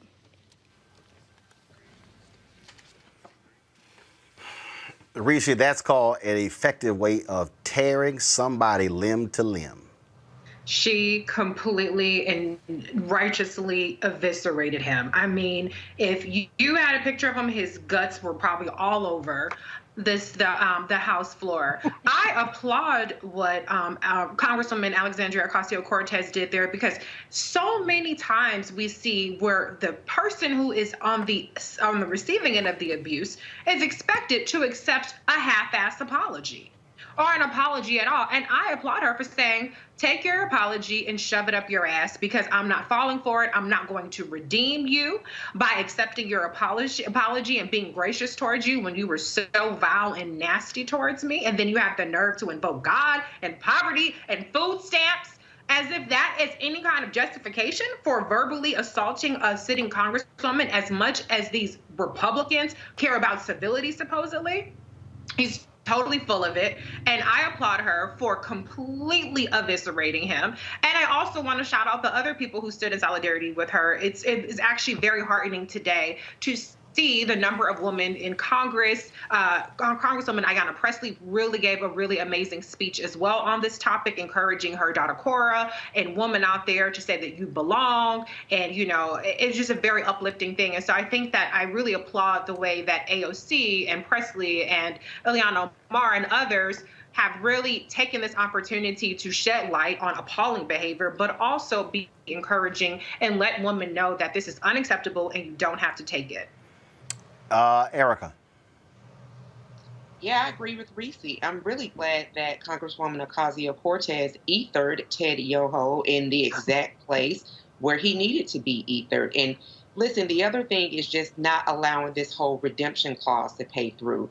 You know, for Republicans who used to be or who said that they were the party of God and family, and we've completely seen that mask be shed away in the last few years, for those that have just kind of been in the political space the last few years, you know, this is kind of like par for the course. And to call him out, to use her 9 minutes and to effectively walk through what he issued as an apology wrapped up in food stamps and poverty and his marriage and his daughter, and just say, no, as Reese said, you can take your apology and shove it. And to me, this is kind of more of the force that Democrats need to use as we continue to go to November 3rd, less than 100 days, to really just stand and call a thing, and then advance whatever your platform is, which is the abuse of women largely, which has been demonstrated from their commander-in-chief, the White House occupant. Greg, to hear her say that she is 2 years younger than Yoho's youngest daughter puts it in perspective, and it's like, how would you feel if somebody called your daughter that? Brother, Just thoroughly embarrassed him. I can't do anything but echo what our sisters have said. It was such a beautiful thing. I was actually listening to it on C-SPAN radio, and I had to pause, man. What Alexandria Ocasio-Cortez did today has a lot of layers to it. And by the way, I thought that was Emmanuel Cleaver sitting over. I thought it was Reverend Cleaver sitting over there to the left with that full mask on. He ain't trying to catch nothing. He worse than Barbara Lee with them wipes in there. But the thing that blew my mind, see, this is Roland Martin Unfiltered, right? So this is what you ain't gonna get on MSNBC. I don't care who the host is or isn't. We could talk black here. You know what a black person who speaks Spanish is? A black person. You saw Boricua today. That's Puerto Rico. That's the Bronx right there. And over her shoulder, sitting there with that purple mask on, Nydia Velasquez, that abuela was sitting there. Understand, purple is the color of Obai. She is the daughter of Yemaya, the wife of Shango. They came in there and put some on them white boys today. Don't miss what was going on with them Boricua sisters right there. The young girl said, I am someone's daughter. And then she evoked her father. Now, her father, Sergio, is an ancestor. But she said, my mother had to hear that. Blanca Ocasio-Cortez, her mother still walks the earth. Understand the demographics. I know some white folks that kind of hate watch this show. Let me tell y'all something, white nationalists. But there are some white folks who love the show. And for those of you who love it, they've sent money and they've sent me emails. Go ahead. Y'all keep putting money on it because the country you live in about to look more like those sisters you saw there today. Those are black women. They happened to be dropped off on the island of Puerto Rico, and then they migrated to New York. They're in the Bronx, but those are black women who speak Spanish. So please understand something. And they're growing in numbers. In a minute, white people will be part of the plurality. You probably want to turn off all them other old cable shows and come on over here and watch this, because this is the future. What you saw today was, in addition to getting that man up off her, and his little friends like Tom Cotton, the chinless chump who's trying to introduce some legislature to dictate what's taught in the schools today. I understand, Tom. You got to do that, bruh. Because as Black Thought said, first thing to fall is cats with no chin. But at any rate, what you saw today was not just her bodying them, or as you said, Erica, ethering him. What you saw was she's putting a marker down for the America of the future, because it ain't never coming back to them days. That was a beautiful thing to do. I mean, look, I just love sitting in that. I'm probably going to watch that again tonight. That's why you know, these other shows, they probably only going to play about 30 or 45 seconds of that. Well, as I always say, when you own your shit, you get to decide what you want to do. I wanted y'all to hear the entire 10 minutes because it was important to hear that sister sit there and lay it out methodically and put him in check. All right, y'all know what time it is. No charcoal grills are allowed. Come on, y'all. I'm white. I got you, Carl. Please. Illegally selling water without a permit on my property. Whoa! Hey! You don't live here. I'm show on the slate. All right, y'all. Another one of these Karens. Check out this white woman here. Brother man is just trying to do his job, y'all. I think this is in Miami, I think. He's just trying to deliver some food to a customer who called the order in. Look at this fool. You know you're mad. Okay. So you're not gonna let me in to deliver this food. I have the number. Yeah, we don't like pictures. I mean, I'm just. Don't point that shit at me. I'm trying to. Point that fucking. I have food I have to deliver to somebody, man. Don't deliver anything here. We don't want you delivering. You're not. We don't want you. You didn't get the here. food. I don't want you. I don't want you here. I don't want you here at all. Excuse me, Paul. There's a woman like at the door. My name is Jordan. I'm working in a place. Who is this? Excuse me. Can you back away from me, man? No, I'm not this is my bill. I'm not gonna. Back I'm just away trying from you. to. Who is this? Who's on the speaker? Hello? Yeah, who's on the speaker? Ma'am, can you back? Who's speaking? I live here in this building. Who is this? Your food Who is this? This is Paul Morphus. I'm in 212. I'm getting a Postmates delivery. A Postmate delivery in 212. 212 where? I'm sorry? Yeah, where do you live, sir? I live in 1395 Kelton Avenue. You live in it, or do my you job, live? please? No. You're not gonna let me do my job. I'm not letting this man in. Can I bring your food to you? I'm at the entrance Oh, so of the you building. want to bring the? I'm at the entrance to your building. Who are you? Who is this? I live here, All right. asshole, and I pay rent here. So I do too. So what are you asking? I'm asking you to get out of my building because you don't live here. I'm a black man. I'm trying to deliver. My I mom don't is care in if the- he's a my purple mom, man. I'm He working doesn't for my live mom. here. Her name is Anna. Yeah, I don't care My name who is he's Jordan. working for. I'm I don't trying to care what deliver your your name food. is, She sir. said I she want doesn't you out want of me the here. building. She doesn't want me near here. I just want I to don't deliver want your him food. near have here other because orders I don't have to know him, deliver. and I don't want know how people you- buzzing him into my building. I don't know how to do this for you, but I don't want she's people like buzzing in front of him the door. into a I can't security do building. anything right now. I don't know him. I know everybody in this building. He doesn't live here, and he's not a delivery boy. He had no delivery car, boy. no bike, nothing. The car He is that I not pulled up in, that white. Domino's. That's my he's white. Not Pizza Hut. That's my white car over He's there. not a delivery. He is not a delivery service. Yeah. Okay. He didn't get out of a Lyft. He didn't get out of an Uber. He didn't get out of a car, a So I can't- Mercedes, a Honda, anything. Hello? He's a black Paul? guy Is he walking still around in? who I has a don't think he's clicker to in. get I think into he's any coming building down. he wants to. Okay. Yeah, dude, you got codes, dude. I got codes. You don't got a brain. I don't got a brain. And Generation Z or X, whatever you are, people are dildos. I'm a You're not dildo. getting in. I'm not You getting don't in. have a key, dude. You're Yeah, not going to get. I have a understand. key. You That's don't. cool. You can't. Don't Can you not film touch me? No, can you not film me? Okay, thank you. So I Yeah, can. I'll be behind Appreciate you. you. So I don't want you filming me. What? Can you get away from me? No, that phone? No, I don't. Lady, think that's can you? funny, Because fucking phone? you're getting. Yeah? You're getting close to me. At Can least you? I made you laugh. I mean, I guess this is really terrible. This is horrible. hello? Hi, Paul. Buzz Did you want me to? 110. Excuse Buzz me. 110. Excuse me. Do you want me to leave it down here for I you? don't understand what's going on. Should I just come downstairs? Please, please. Yeah, I'd really appreciate it. Thank you. Buzz 110. No. Yeah, Buzz I'm 110. not doing anything for Buzz you. I don't know 110. you. Buzz 110. I'm You knew how to buzz him. By the way, I have this on just so that curious. and if you do wanna hear something music? to me, You don't want to hear music? I just Buzz want it to 110. be- Here, here's okay. 110. Pound. I just want to document this. 110. Just doing my There. job. Let's It's see one if of it my 3 works. jobs. They took my name off. Trying to Did you know deliver that? food. They took my name off the directory. They used to have. So you don't even live here. I live here, asshole. So then I why lived they- here for 7 years, But and they I took don't your like name your off? fucking pig fuck phone either. Okay, how do I do this? Let's see. Press pound. Alright, I'm gonna step over 110. here. Let's see if it buzzes This my is room. crazy. Yeah, what's Can up with you you guys? back How old away are you? from me? 27? You're my son. I'm not You talking play to you ball? anymore. I'm He not gonna plays talk to you. basketball. That's cool. Yeah, good. This guy's a neighbor. Cool. I see him all the time. That's great. I've never seen you in my life. Because I don't live here. Look at somebody. I can see you. I wasn't No, talking your to you. phone's looking at me. No, As well. as well. I Just in don't case know you try to this call the person. I don't cops know or this something person. and tell I them don't one know thing, that. You and guys it's and your not that. phones, how would you like me to go? You're like this. You can't do anything without him. You carry a little phone around. This- You can't do anything. What are you doing right now? Like, why are you I just don't understand. Like, you're crazy. Okay. Hey, I have one too. You like Galaxy? Nah, it's an Android. I don't fuck with Androids. Paul? Yeah, but you're not. Here, I'm Paul. not letting him I'm- buzz. No, I buzzed. No, he's not going to be buzzed in. No, I just want to get my your food. I just want to get Yeah, my just food. get your food. Thank you, Paul. Have a good one. Sorry about that. Now, why haven't I? Jesus Christ. It's crazy.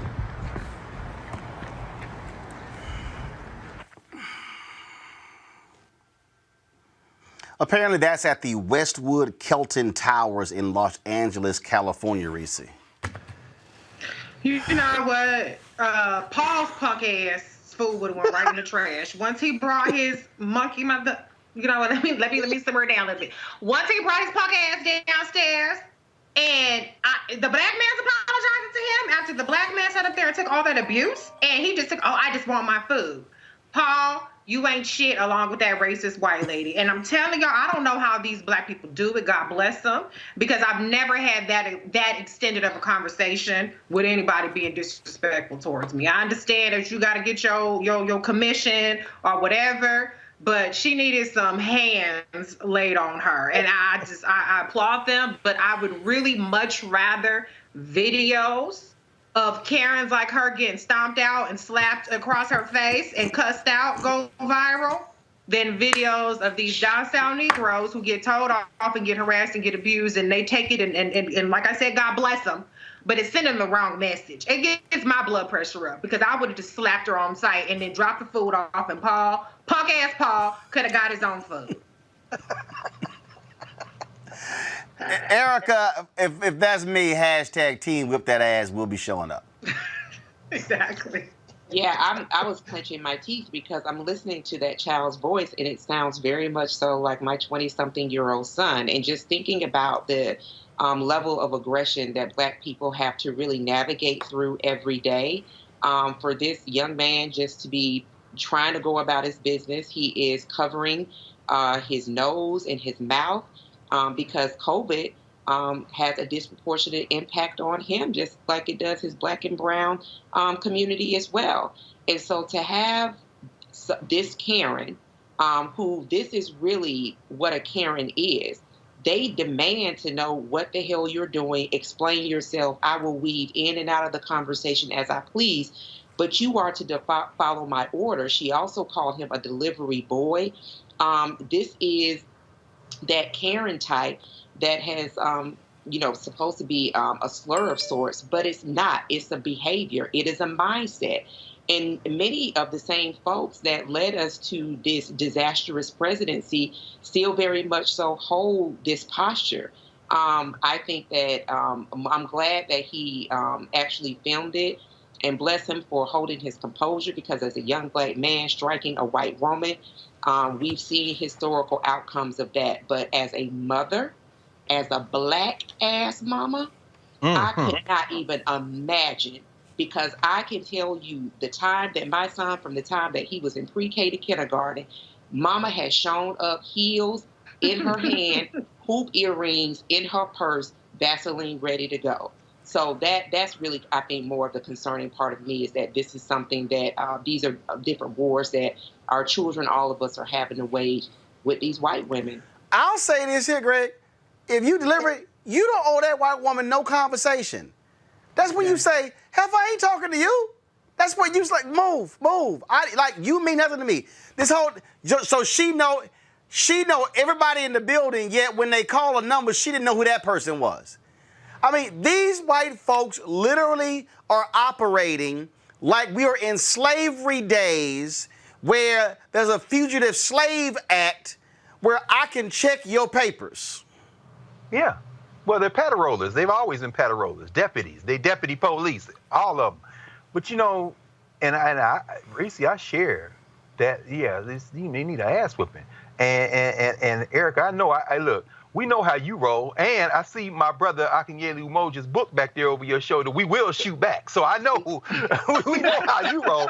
So, but at the same time, though, I couldn't help but think. And when you voiced that, sis, it really, really resonated when you said he sounded like your son.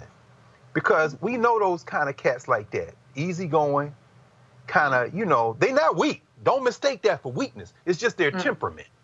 And so, it's interesting. We have this Howard Initiative on public policy. We did a webinar today, a second round. We're doing some surveys of Black and Afro, Latin, and Latinx communities on how we're coping with this racial pandemic and the biological pandemic. And, we asked folks, how are they coping, Black folk? Are you using distractions? Are you using substances? Are you reframing? What's your emotional support, humor, acceptance, religion? One of the lowest percentages that Black people are moving to is venting. And Jules Harrell and Ron Hobson, who are two psychologists at Howard, brilliant brothers, were talking on the webinar today. They said, why is that number so low? And they kind of reached a general idea that we don't have the luxury to vent. Absolutely. And so Erica, when you're talking about what you had to intervene for your son, that could have gone left, because I think that woman was a little touched, because you heard her going a little loopy, and then she said, "Do you play ball? I mean, are you 27? Oh, am I?" In other words, you got a little Trump in you. Maybe your brain's a worm is eating your brain too. But fortunately, his temperament was such that it was his nature not to just make that move, because that could have ended with sirens and him dead right there in front of that complex. And that's it's a hell of a thing to be Black in America. I agree with James Baldwin, man. Because one of these days, what did Langston Hughes, that little poem he wrote? Look at the Negro, meek and kind. Okay. Beware the day we change our mind. So I mean, but thank God that young man is going home to his family, because that could have went another way if his temperament had been different. And can I just say though, to be clear, I'm not saying men should go out there and hit women. I'm saying or women, no question. Sandra Bland, slap the hell out of her. But right. I think that black people should carry mace. I don't think that there's a gender barrier between mace and somebody who's in your space. Go ahead and spray them. That's not assault. If somebody's in your space, whether it's a man or a woman, you have that right, in my opinion, to go ahead and get rid of them. No conversation, just shh. That's it. No conversation. Shh. Spray them like raid. No conversation. Hey, I'm telling you, I hope they kick her behind out the building. That's what I hope. All right, y'all.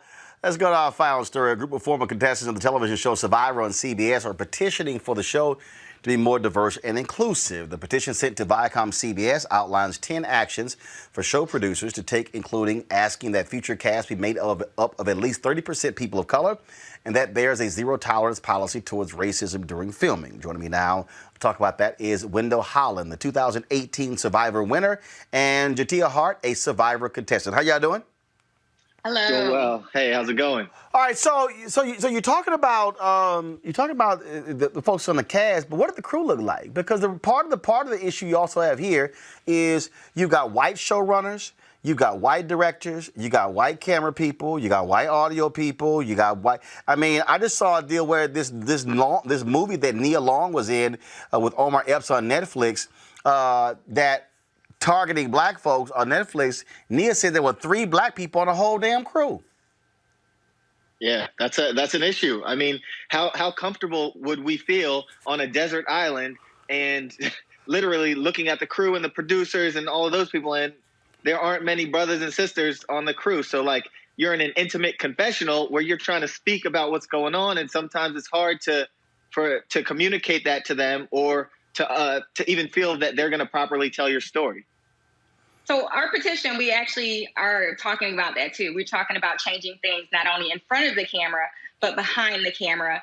And also we want to hold them accountable. So they actually do an okay job of casting African Americans and other people of color. However, they do not do a great job of telling their story. Our stories on Survivor, African Americans, are disproportionately negative.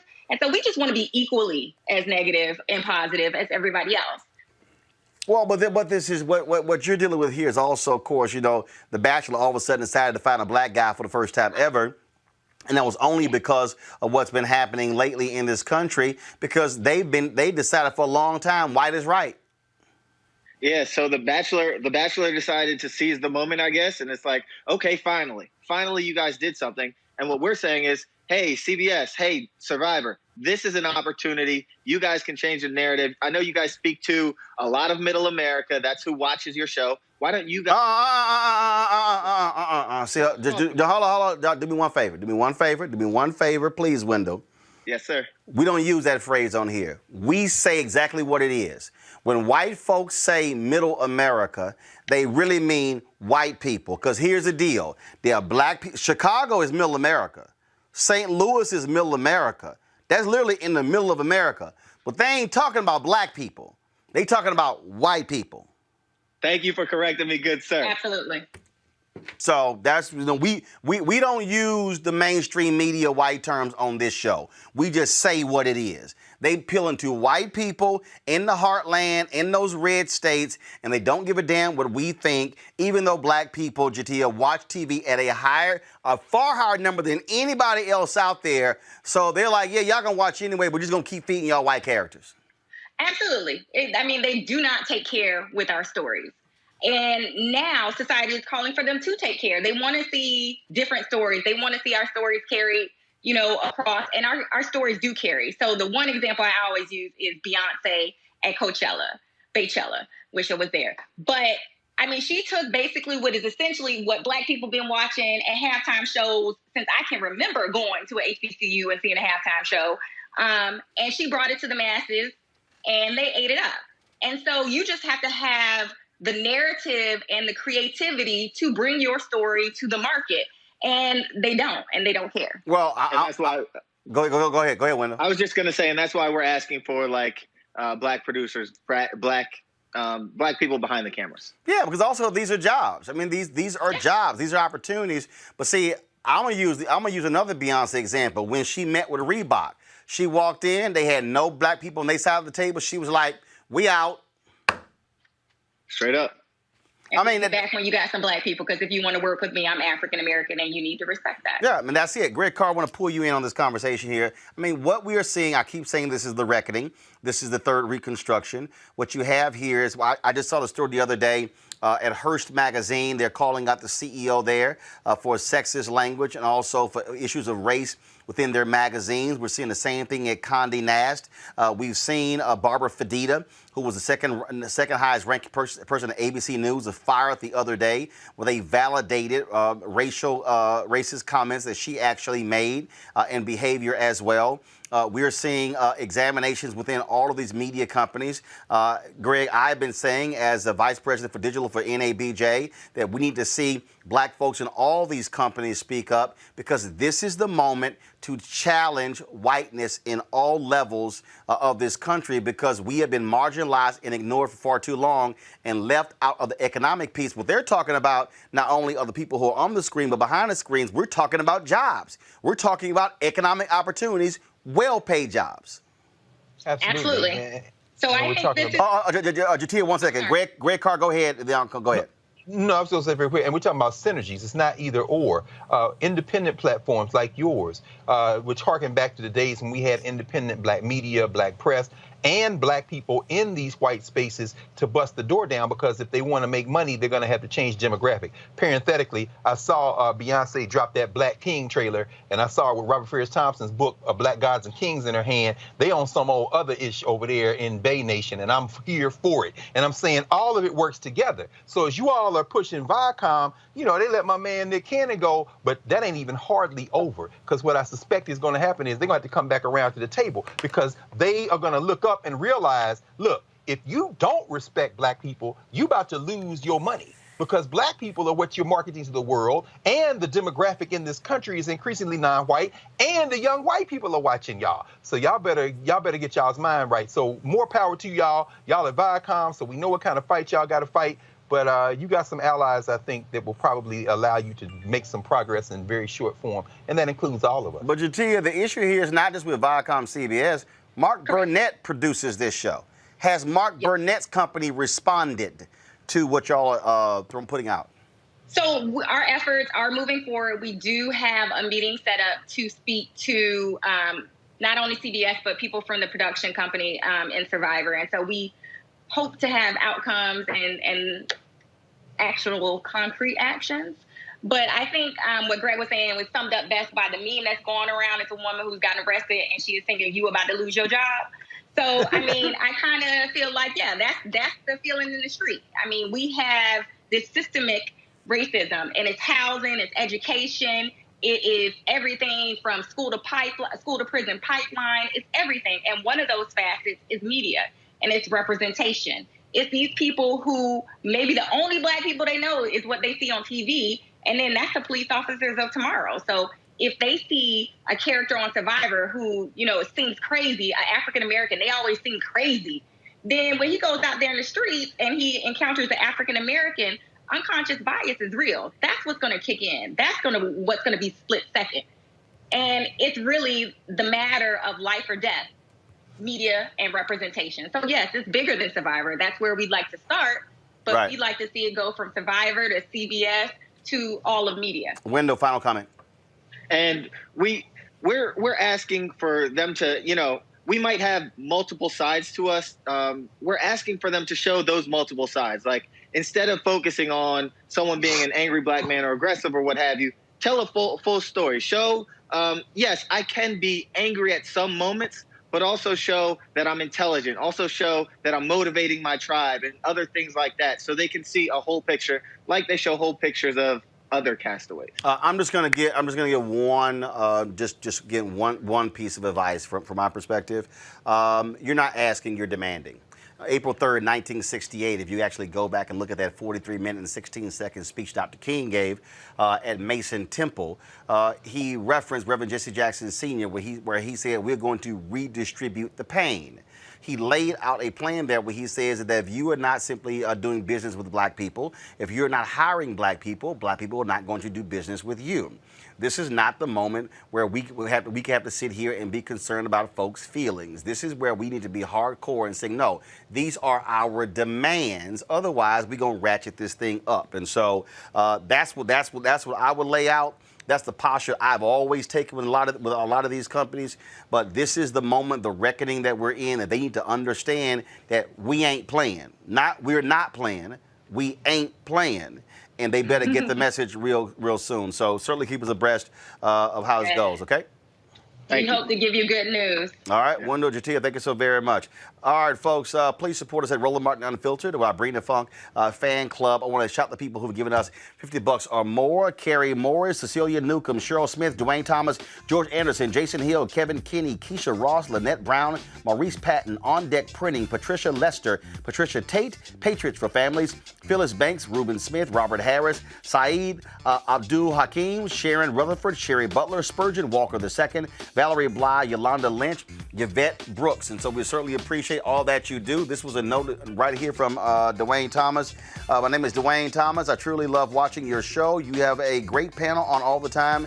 I'm glad to become a member of this family. Your A5A brother Greg, Dwayne Thomas 06. And so we appreciate all that y'all do. If y'all want to support us, please go to Cash App, $RM Unfiltered, PayPal.me/R Martin Unfiltered, Venmo.com/RM Unfiltered. You can also send a money order, cashier's check to New Vision. Make it out to New Vision, NU Vision Media, Inc., 1625 K Street Northwest, Suite 400, Washington, D.C., 2006. There are more than 7,400 people who are watching us on YouTube right now. There are 6,268. Y'all can give right there on YouTube. Folks, everything ain't a free ride.